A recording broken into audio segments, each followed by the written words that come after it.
ભાવ વધારો જે ચૂકવવાનો હતો એ ના ચૂકવી અને જૂના ભાવ માટે ક્યાંક ને ક્યાંક ખેડૂત સંગઠનો અને કંપનીઓ વચ્ચે સમજૂતી થયાના અહેવાલો હતા. માનનીય મંત્રીશ્રીઓ સાથેની બેઠકની અંદર પણ કંપનીઓ દ્વારા એ બાબતોનો એકરાર પણ કરવામાં આવ્યો. કૃષિ મંત્રી શ્રી જીતુભાઈ વાઘાણી સમક્ષ રજૂ કરી છે. એમને પણ અહેવાલ મંગાવવાનું આશ્વાસન આપ્યું છે અને ખેડૂતો માટે, બટાકા ઉત્પન્ન કરતા ખેડૂતો માટે કંઈક કરવું જોઈએ એવી લાગણી અમારા દ્વારા અને કૃષિ મંત્રી શ્રી સમક્ષ રજૂ કરી છે. કારણ કે બટાકા એ છે એ લાંબા સમય સુધી સ્ટોરેજ કરી શકાતા નથી. ગરમીનું પ્રમાણ વધી રહ્યું છે. આવનાર દિવસોમાં માવઠાનું પણ પ્રમાણ જોવા મળે એવા અહેવાલો આગાહીકારો દ્વારા આપણી સમક્ષ આવે છે. વિનંતી છે કે જે ખેડૂતો પોતાની મજબૂરીના અભાવે બટાકા વેચી ચૂક્યા છે, નીચા ભાવે બટાકા વેચી ચૂક્યા છે, એ ખેડૂતો પણ સહાયથી વંચિત ના રહી જાય એવી રીતની સહાયનું ધોરણ નક્કી કરવામાં આવે. સરકારને ફરી વિનંતી છે કે કોઈ એવી યોજના જાહેર કરવામાં આવે જેથી કરીને બટાકા ઉત્પાદન કરતા ખેડૂતોના જે ભાવ તળિયે ગયા છે એ ભાવથી જે ખેડૂતોને નુકસાન થવાનું છે એ નુકસાનની અંદર પણ આપણે કેવી રીતે ખેડૂતને ટેકારૂપ મદદ બની શકીએ એ દિશા તરફ સરકાર વિચારે. હમણાં જ સમાચાર મળતા મુજબ ક્યાંક ડુંગળીના ભાવ પણ ઘટ્યા છે.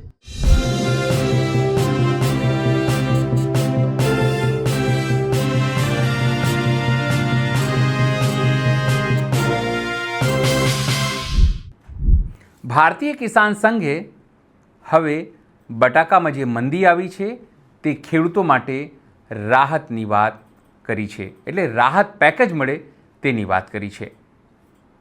કિસાન સંઘ હંમેશાથી ખેડૂતો મુદ્દો તો ઉઠાવતી રહી છે, પણ જે રીતે ઇઝરાયલ, ઈરાન અને યુએસનું યુદ્ધ ચાલી રહ્યું છે તેને લઈને ખેડૂતોને, એટલે ખાસ કરીને બટાકાના ખેડૂતોને માર પડી રહી છે. ત્યારે તેમણે સરકાર પાસે માંગણી કરી છે કે આ ખેડૂતોને રાહત અપાય. નમસ્કાર, હું છું ચિંતામણી પુત્ર અનિલ પટેલ. સ્વાગત છે આપનો મારા વિશેષ કાર્યક્રમમાં. આવ સાંભળીએ કિસાન સંઘના નેતાએ સરકાર પાસે બટાકાના ખેડૂતો માટે શું માંગ કરી. ઈરાન, અમેરિકા, ઇઝરાયલ વચ્ચેનું યુદ્ધ, રશિયા યુક્રેન વચ્ચેનું યુદ્ધ, ક્યાંક પાકિસ્તાન અફઘાનિસ્તાનની વચ્ચેની પણ તંગદિલી, હમણાં નવા સમાચાર મળતા ચીન અને તાઇવાન વચ્ચે પણ ક્યાંક તંગદિલી સર્જાય તેવા સમાચારો મીડિયાના માધ્યમથી સતત આપણી વચ્ચે આવતા રહે છે. વર્તમાન પરિસ્થિતિમાં જે કંઈ પણ પરિસ્થિતિ ઊભી થઈ છે એની અંદર સમગ્ર દેશે એક થઈ અને નેશન ફર્સ્ટની સાથે રહેવાનો સમય છે.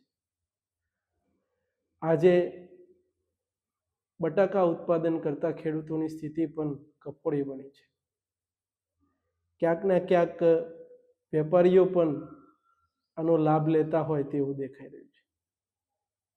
ગત વર્ષે કોન્ટ્રાક્ટ ફાર્મિંગની અંદર પણ ખેડૂતો અને કંપનીઓ દ્વારા જે કોન્ટ્રાક્ટ થયો હતો એની અંદર પણ ભાવ વધારો જે ચૂકવવાનો હતો એ ના ચૂકવી અને જૂના ભાવ માટે ક્યાંક ને ક્યાંક ખેડૂત સંગઠનો અને કંપનીઓ વચ્ચે સમજૂતી થયાના અહેવાલો હતા.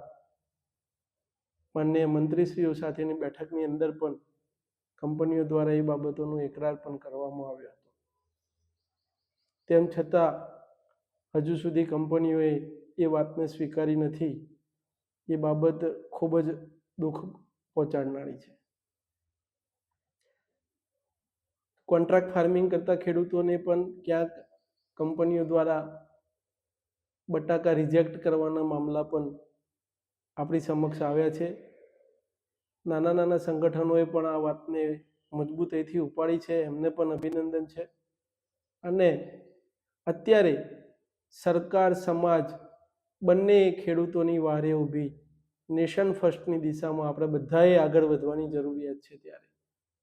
ત્યારે બટાકાના ભાવ તળિયે ગયા છે ત્યારે સરકાર અને સમાજ બંનેને વિનંતી છે કે એની વારે આવે.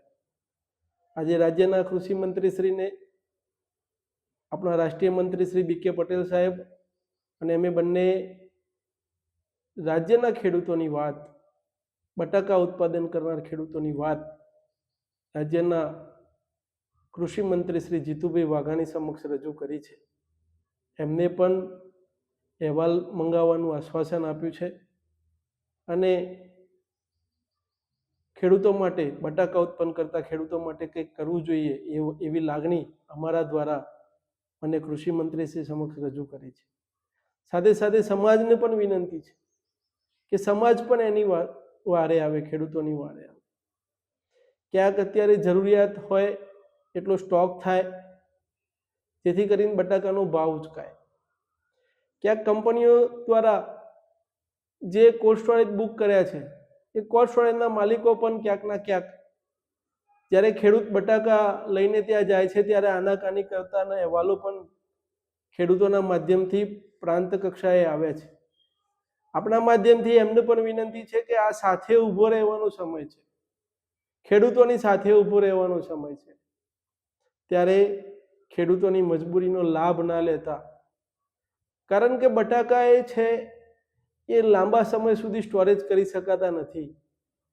ગરમીનું પ્રમાણ વધી રહ્યું છે. આવનાર દિવસોમાં માવઠાનું પણ પ્રમાણ જોવા મળે એવા અહેવાલો આગાહીકારો દ્વારા આપણી સમક્ષ આવે છે.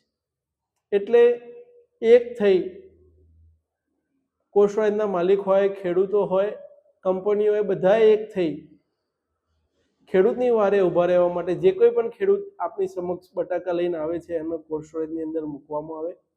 અને જ્યારે સરકાર કોઈ સહાયનું ધોરણ જાહેર કરે તો સરકારને બે હાથ જોડીને વિનંતી છે કે જે ખેડૂતો પોતાની મજબૂરીના અભાવે બટાકા વેચી ચૂક્યા છે, નીચા ભાવે બટાકા વેચી ચૂક્યા છે, એ ખેડૂતો પણ સહાયથી વંચિત ના રહી જાય એવી રીતની સહાયનું ધોરણ નક્કી કરવામાં આવે.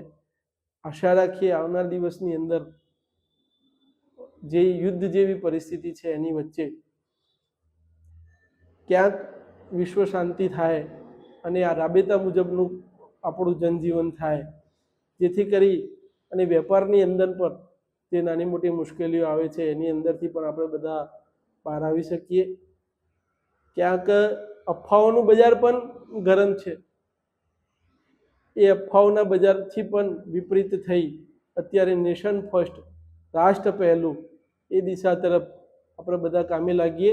અને સરકારને ફરી વિનંતી છે કે કોઈ એવી યોજના જાહેર કરવામાં આવે જેથી કરીને બટાકા ઉત્પાદન કરતા ખેડૂતોના જે ભાવ તળિયે ગયા છે એ ભાવથી જે ખેડૂતોને નુકસાન થવાનું છે તો એ નુકસાનની અંદર પણ આપણે કેવી રીતે ખેડૂતને ટેકારૂપ મદદ બની શકીએ એ દિશા તરફ સરકાર વિચારે. હમણાં જ સમાચાર મળતા મુજબ ક્યાંક ડુંગળીના ભાવ પણ ઘટ્યા છે તો એ ખેડૂતની વારે પણ સરકાર આવે. કુલ મિલાઈને સમાજ અને સરકાર બંને જો ખેડૂતની વારે રહેશે તો જ ખેડૂત સર્વાઈવર થશે. એટલે આપણા માધ્યમથી ફરી રાજ્યના કૃષિ મંત્રીશ્રીના રૂબરૂ મુલાકાતમાં પણ વાત મૂકી છે કે ભાઈ આપણે બધા સાથે મળી અને ખેડૂતને કેવી રીતે બેઠો કરી શકીએ.